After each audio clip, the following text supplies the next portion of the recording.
राष्ट्रीय दल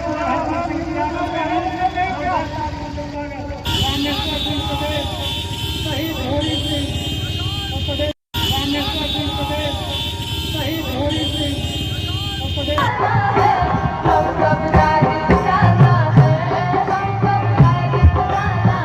भारत माता की, भारत माता की।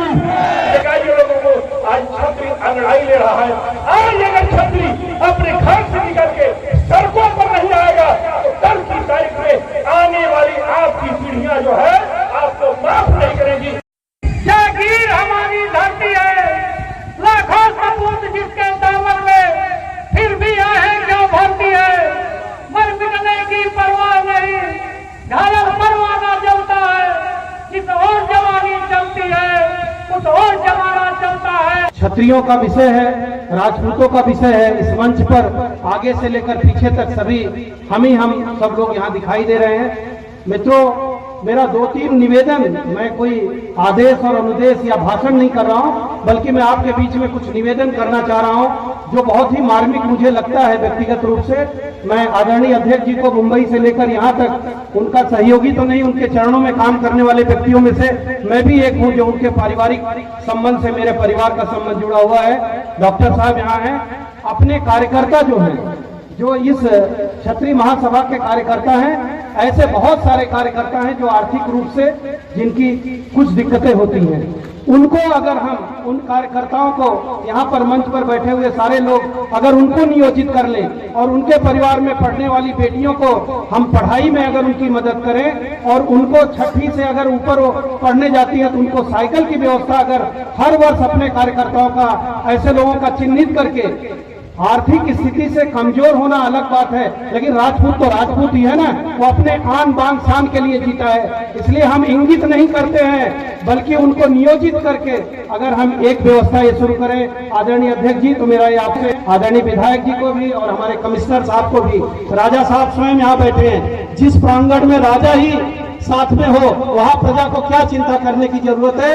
मैं लेकिन ये केवल भाषण के लिए नहीं कर रहा मित्रों, मैं ये बहुत हृदयपूर्वक निवेदन करना चाह रहा हूं। और अमन ने जो यहाँ पे कहा है कि ऐसा एक हॉल बनना चाहिए जिसमें हर गरीब और अमीर के परिवार की बेटी का सादर पूर्वक और एकदम मिनिमम खर्च पर अगर उनको हम उनकी शादी में मदद कर सके, तो मैं अपने आपके बीच में इस मंच के सामने 2 बीघा जमीन आपके इस कार्यक्रम के लिए अगर आप करना चाहते हैं तो भटपुरा में मेरी 30 बीघे की जमीन मेरे नाम की जमीन है।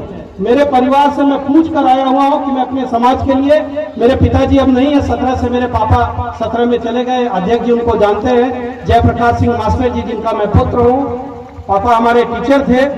मैं मेरी अम्मा से बात करके आया हूं और 2 बीघे जमीन देने के लिए अध्यक्ष जी आप जब कहेंगे उस संस्था के लिए मैं आज ही डिक्लेयर कर रहा हूं, लेकिन वहां पर निश्चित रूप से एक नियोजित कार्यशाला बने और बच्चियों को मदद करने का कार्य किया जाए। मैं मुफ्त में वो जमीन संस्था को देने के लिए, इस समाज को देने के लिए तैयार हूं और आप जब कहेंगे, जब उसका नोटिफिकेशन करने के लिए मैं तैयार रहूंगा। और एक तीसरा विषय जो मैं रखना चाहता हूं, हम क्षत्रिय वंश के वंशज हैं, हम भगवान राम के वंशज हैं। अगर राम बन नहीं जाते तो बन नहीं पाते। इसलिए मित्रों, किसी भी परिस्थिति में घबराने की जरूरत नहीं। हार में क्या, जीत में क्या, किंचित नहीं भयभीत में, संघर्ष पथ पर जो मिला ये भी सही वो भी सही, वो क्षत्रिय वंश होता है। और छोटे मन से कोई बड़ा नहीं होता और टूटे मन से कोई खड़ा नहीं होता। न मन को छोटा करना है और न टूटना है। संघर्ष में लड़कर अभाव को प्रभाव में बदलने की क्षमता पैदा करनी है। मैं इन 2 विषयों को जो आपके बीच में यहाँ पर रखा हूँ, इसी पे अपनी वाणी को विराम देता हूँ। फिर कभी जब भाषण देने का मौका आएगा तो ऐसे ललकार के भाषण दिया जाएगा, क्योंकि हम हैं ही राजपूत। हमारे आन बान शान से किसी का टकराहट नहीं है। क्षत्रिय तो वो होता है जो अपने छत्र पे सबको समाहित कर ले। उसी वंशज के हम लोग, राणा प्रताप के वंशज के हैं, भगवान राम के वंशज के हैं। आप सभी लोगों को मैं प्रणाम करता हूँ। आज यह समय आ गया है कि हमारे खुद भाइयों में हमको आपस में तोड़ा जा रहा है। मुट्ठी अगर हमारी खुल जाएगी तो फिर आप एक एक उंगली करके उसको आराम से मुट्ठी को खोल सकते हैं, और जब तक ये मुट्ठी आपकी बंधी रहती है, ये मुट्ठी कोई आसानी से खोल नहीं सकता है।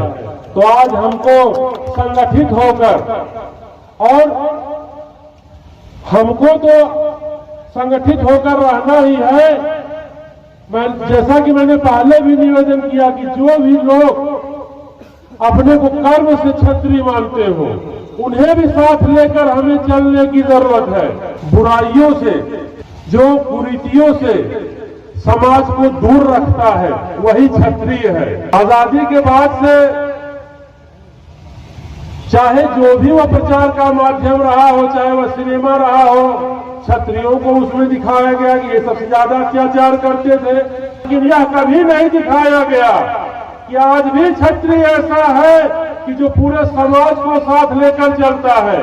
आज भी एक क्षत्रिय अगर उसके गांव में किसी गरीब दुखिया के घर शादी विवाह पड़ जाता है, तो आज भी वही क्षत्रिय जिसको पूरे समाज ने, पूरे मीडिया ने, सभी सरकारों ने बदनाम किया, वही क्षत्रिय आज भी अपने समाज के उस जो पिछले पायदान का व्यक्ति है, उसकी हर संभव मदद क्षत्रिय ही करता है। अगर कर्रा में होता, टीडी कॉलेज होता, सबोधपुर में होता, सिकराबाद में होता, निरामा में होता, जमुई में होता, बदलापुर में होता, मेरावासापुर में होता, क्या स्वरूप होगा शिक्षा? आज तक आजादी के 75 साल बाद 1% आबादी की शिक्षा की व्यवस्था सरकारें नहीं कर पाई। अगर है समाज आज शिक्षित दीक्षित दिखता, तो उसके पीछे बहुत बड़ा त्याग राजपूतों का, हमारे पूर्वजों का, उसकी हम चर्चा नहीं करते। ऐसा शोषक वर्ग की तरह हमारी पिक्चर बना दी गई है, जैसे हमने लूटा है, कब्जा किया, हमने त्याग किया। आज जो स्वरूप समाज दिख रहा है, उसके पीछे बहुत बड़ी भूमिका राजपूत परिवारों की है, हमारे महापुरुषों। जमींदारी चली गई, रजवाड़े चले गए, सीलिंग में जमीनें चली गई, आज जमीनें नहीं। जिस समाज अगर सिर्फ जौनपुर जनपद जिले में कार्यक्रम हो रहा है, इस जिले की बात की जाए कम से कम 150-200, जब शिक्षा शुद्ध रूप से समाज सेवा का क्षेत्र था, तो पत्रही से लेकर चंद्रोख होते हुए अगर देखेंगे शेराबाई समोदपुर तक, ऐसी 100-150 संस्थाएं राजपूतों ने जमीन देकर, दान देकर अपनी सोच, इतना त्याग करने वाला समाज, शिक्षण संस्थाओं को, समाज को शिक्षा व्यवस्था देने में जिसने अपना सर्वस्व निछावर किया, अपनी जमीनें दे दी, अपनी जवानी दे दी, समाज से चंदा लेके, भीख लेके संस्थाएं करी थी। आज वहां चपरासी नहीं होते, हमारे घर का कोई बेटा चपरासी नहीं होता। इन विषयों में हम चिंता नहीं करते। इस देश में किसी से प्रतिष्ठित राजपूत का अगर चरित्र किया जाता है, 24 घंटे चैनलों पर चल रहा है, आवाज निकलती है।